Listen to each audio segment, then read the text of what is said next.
Hello students, in this lecture number 23 on IPC, I am going to discuss with you the definition of three words, that is oath, good faith and harbour, which has been defined in section number 51, 52 and 52a respectively.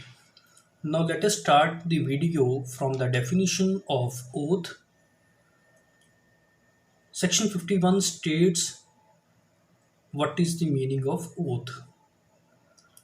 Oath simply means a religious assertion by an individual that he will not be entitled to the mercy of the God and heaven of the God if he speaks lie. Okay, apart from this, what is included within the term of oath? Now let us study what is contained in the bare language of section 51. Oath. The word oath includes a solemnal affirmation substituted by law for an oath. Okay. Apart from the general meaning of oath, oath includes a solemnal affirmation which is substituted by the law for an oath, and any declaration required or authorized by law to be made before a public servant or to be used for the purpose of proof, whether in a court of justice or not. All things are included within the definition of oath. So, oath is a religious assertion by an individual that he will not be entitled to the mercy and heaven of God, and he will be liable for hell if he does not speak the truth or he speaks lie. Then this consequence will follow. Why the oath is given to the individual? This is very important question. The purpose of giving the oath to the individual is that he should speak the truth and nothing else. And what kind of oath is to be swear by a person before the court? The form of oath differs according to the religious beliefs of the individual concerned. For example, if the individual concerned is a Hindu, then he may swear in the name of sacred book of Gita or Ramayana, Muslims upon the Quran Sharif, a Sikh on Shri Guru Granth Sahib Ji, a Christian on Bible, and so on.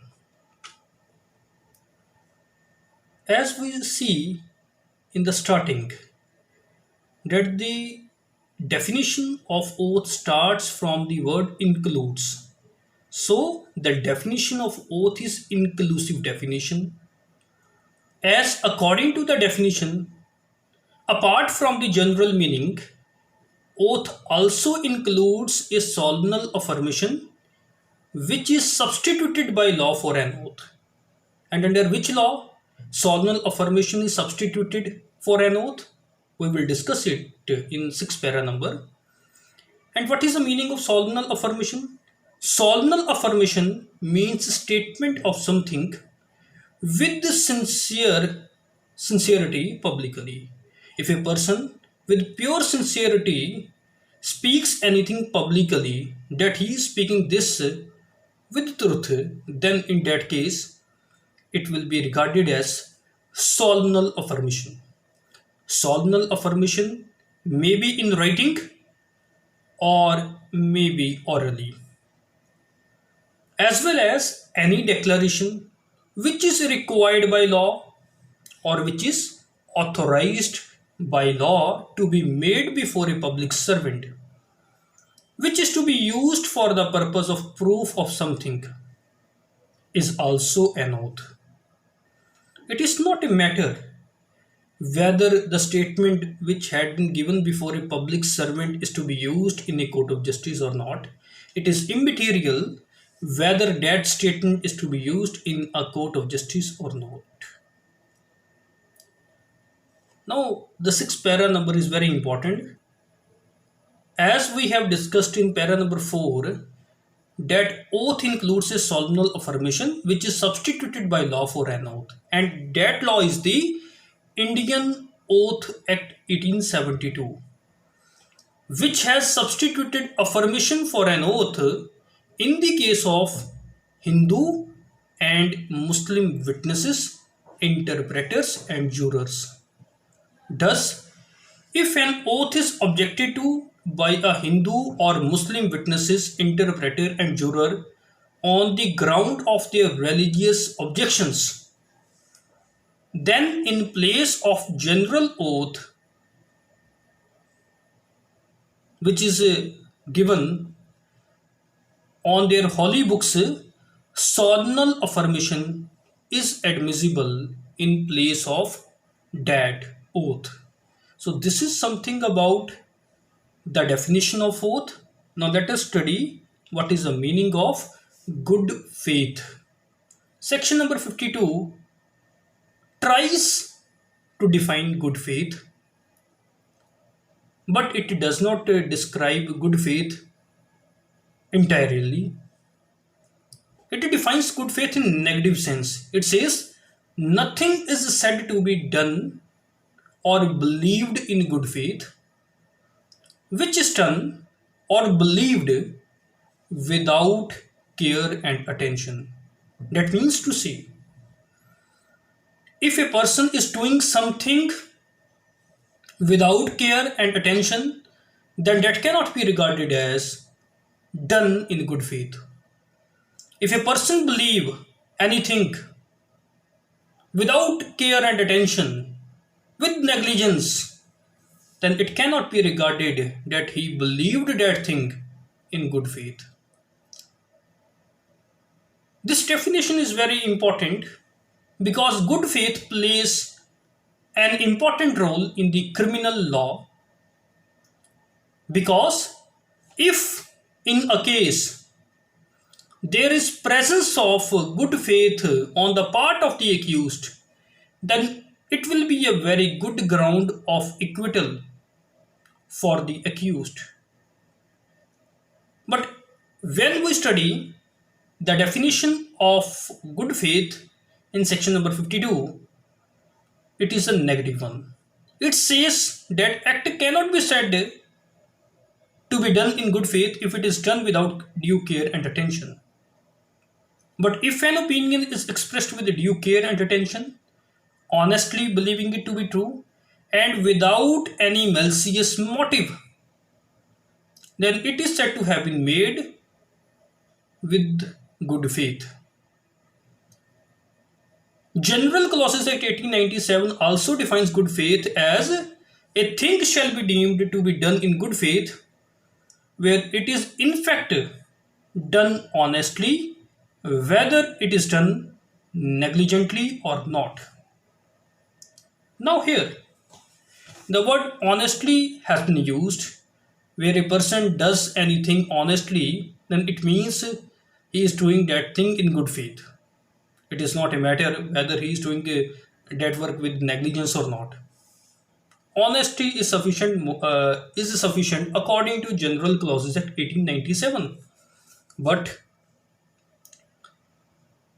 this will not be possible in Indian Penal Code because in section 52 the word honestly has not been used. Moreover, it has been held in case of Bakshu Miya Chaudhary versus the king that absence of good faith means simply carelessness or negligence. It is more than sufficient that if the person was doing a thing carelessly or negligently to conclude that he was doing not in good faith, even though the person was doing honestly. Does this code regard honesty as immaterial? And the presence of care and attention is a sole criteria of good faith. For example, if a homeopathic doctor prescribe allopathic medicine without being qualified in that system, he will be guilty of negligence per se and will be liable for the consequences. He cannot be allowed to take the place of good faith in case a person suffers on account of such a treatment. He cannot say that I was doing my work with honesty. It is more than sufficient to say that he was doing negligently and therefore his act was not done in good faith. It was held by the Supreme Court of India. In Poonam Verma versus Dr. Ashwini Patil, 1996, four Supreme Court cases, 2111. So, this was something about good faith. Now, come to section 52, which defines harbor. Harbor normally means supplying a person with the shelter, food, drink, money, clothes, arms, ammunition, or means or conveyance. First thing, or assisting any person with all these supplies for the purpose that his apprehension can be avoided.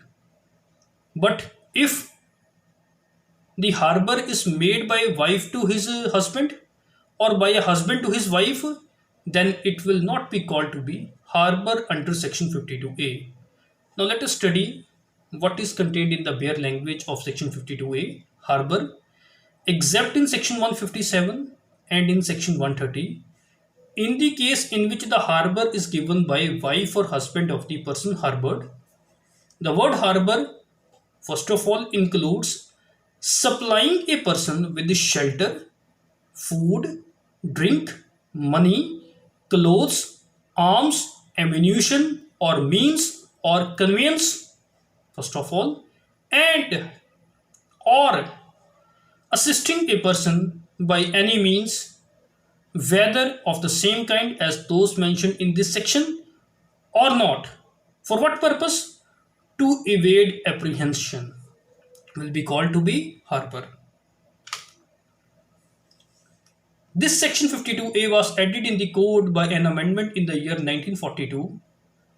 According to this section, harbor means two things, either supplying or assisting. The supplying a person with the shelter, food, drink, money, clothes, arms, ammunition, or means of conveyance, or assisting a person by any means, whether of the same kind as those mentioned in this section or not. And such supplying or assisting must be with a view to evade his apprehension. If the purpose of such supply or assistment was with a view to evade his apprehension, then it will be regarded as harbor. Harbor under this section does not include harbor under section 157 and section 130 of the code, where it is given by the wife or husband of the person harbored. So this is something about this present lecture, and now chapter number 2 has been very successfully completed. Thank you very much.